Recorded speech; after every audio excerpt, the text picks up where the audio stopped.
Okey, jom kita selami akaun semasa perkongsi. Apa sebenarnya maksudnya untuk sesebuah perniagaan perkongsian?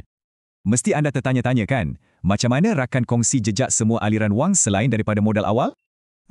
Inilah jawapannya. Akaun semasa perkongsi. Ia macam buku rekod khas untuk tuntutan bersama ni. Perkara paling penting, akaun ni menjejaki apa yang perkongsian hutang pada pekongsi dan sebaliknya. Jom kita tengok strukturnya. Ada bahagian debit, ada bahagian kredit. Sangat jelas perbezaannya. Okey, kita mula dengan bahagian debit.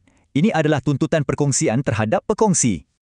Fikirkan ia sebagai hutang pegongsi kepada bisnes sebab dah ambil aset untuk kegunaan pribadi.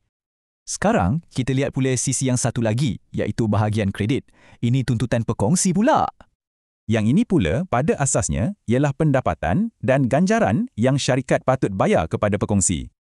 Format akaun ini memang terbaik. Ia tunjukkan semua debit dan kredit dalam satu gambaran yang lengkap.